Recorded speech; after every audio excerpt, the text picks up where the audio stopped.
Bucky Brooks is back with us, but Marcellus, how much trouble are the Seahawks in right now? A whole lot of. Tyrese, you heard my man Russell Wilson just say it. Whew. We have a good offense. He couldn't even say a good team. Caught himself right there in that moment. Oh, they in trouble. They went from the Legion of Boom to this? Oh, my God. Last in total defense. Last, y'all. Seattle. 30th in rush defense. Seattle. 26th in pass defense. Seattle. 22nd in takeaways. Seattle. And then Russell wants to clean it up by saying, look, we're a good offense. Good, but not great. It's the second game in a row you guys have lost double-digit leads in back-to-back games. You know what the problem with that is? That's not just a defensive issue. Offense, y'all can go out there and score in those moments, too. What happens? Here's Russell Wilson when they're up 17-7 and all of a sudden miss a field goal, end of half, punt, end of game. Okay, so you got defensive issues, and we know we got to let Russ cook be our mantra so we can recover and cover up some of those issues. But when the offense sputters and the defense is just being normal, you really have issues. So I think in their division and just looking league-wide, the tide has risen around them, and they've fallen off. And now you have a new offensive coordinator, and already after week 3, you hold those type of press conferences where you're like, we're going to be fine, just stay the course. Stay the course? Last year, it wasn't no stay the course in the first 5 games. You guys were leading the league. They're on a different trajectory this year, and, yeah, they have a lot to be worried about. Marcel, they are in trouble. Okay. Bucky, they are in trouble. Okay. But I'm not fully worried about the Seahawks because, again, we could sit here and give all the jargon about how bad their defense is. And their defense is very, very bad.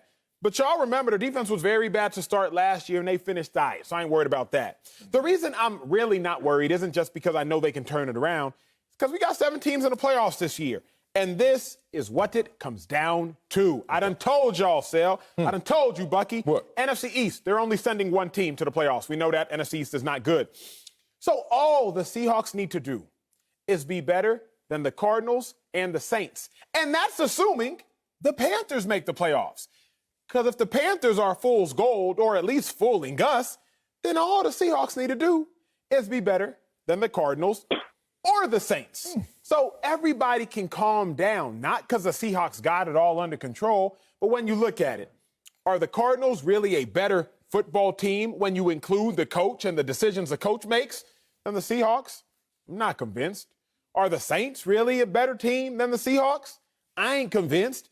Yes, the Seahawks took a bad loss, but why are we calling it a bad loss? Because Kirk Cousins has 8 touchdown passes, no picks, 74% completion percentage on the season. Now remember, the Vikings are 1-2, Kirk Cousins sucks. Does he? Because they're a 37-yard missed field goal away from having won last week against the Cardinals. Kirk Cousins is no good, the Vikings are 1-2. Really? Because they're a Dalvin Cook fumble in overtime away from beating the Bengals week 1. So they really a Dalvin Cook fumble and a 37-yard missed field goal away from being 3-0. The Vikings might just be a good football team like the Seahawks are as well.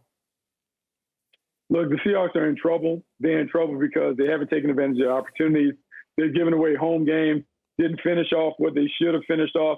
And now I'm looking at the schedule that's coming up, and I see the Niners, the Rams, the Steelers, the Saints. I mean, that's a lot. That's some heavy lifting that they have to endure to be able to still remain in the race. And the reason why I'm worried is because we can talk about their defense not being able to play well. The defense hasn't played well the last couple of years.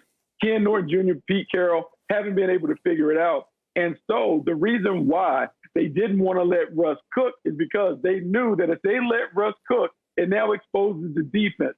So part of the reason why they want to be more balanced and eat up the clock so the defense doesn't have to stay on the field. Yesterday against the Minnesota Vikings, the Vikings had 20 more plays and 11 more minutes of time of possession. I don't care what kind of fitness and conditioning you're in, those extra plays wears down the defense, and it's one of the reasons why the Seattle Seahawks have fallen apart in the past 2 weeks in the second half. The offense can't stay on the field. So, yes, I'm concerned because the defense is not up to the standard, and if they don't play offense the right way, they cannot mask their flaws and deficiencies. With a tough upcoming schedule, it doesn't look good for the Seahawks.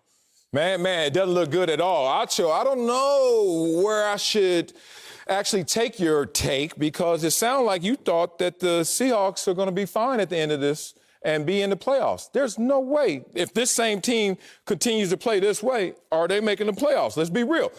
Packers, are they making the playoffs? Yep. Sir, of course. 30 or more points the last 2 weeks. Bucks, are they making the playoffs? Yes, sir. Yep. Even though they lost to the Rams, 10 of the last 11 they won. Okay, let's keep this going. Rams, obviously. Yes, sir. 3-0, beat the Bucks down.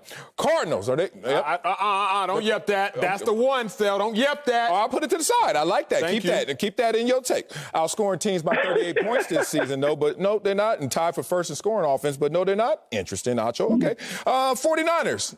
I like them. Yep. You yep, like yep. them? Put them in. Put them in. Yeah, We you here. can put them in. Okay, lost to the Packers on the last-minute field goal. Real close. We'll see. Panthers, best defense in the league. Okay, you got that one right.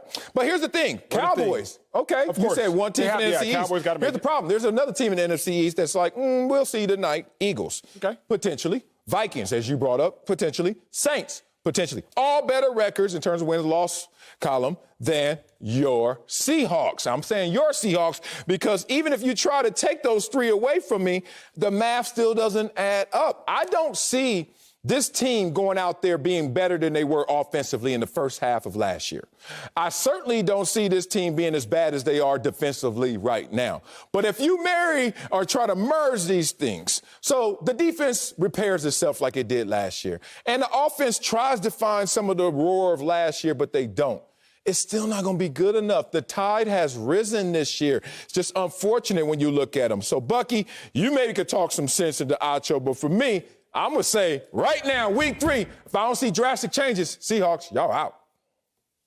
No. I think Russ would be on one of those cooking shows trying to figure out how to cook in the kitchen because he won't be in the playoffs. So he's going to have to figure it out. He and Sierra can do that celebrity love couple thing and cook and do all kinds of stuff because it's not going to happen in the playoffs unless Russ is able to put them on his back and find a way to get them there. The defense is not good enough. And that's me saying that Jamal Adams is an absolute baller, but defensively, they are leaking oil. They can't stop the running game. Yesterday against the Minnesota Vikings, they had a backup running back come in and get 140 yards. That is after Derrick Henry beat the brakes off of them in the second half. And so now, once you put that stuff on tape, you're going to get a heavy dose of the running game until you can stop it. And because they can't stop it and they can't cover, it's a problem. You also have a first-time offensive coordinator who's struggling. I just don't like the way the Seahawks are trending. I don't see them going. Yeah, giving up those double-digit leads, man. It's so crazy. Last year, we were talking about the second half of the season and their collapse. Now we're talking about the second half of ball games. They didn't score one time yesterday in the second half. Starting to get figured out a little too early in the season. Looks like problems up there in Seattle.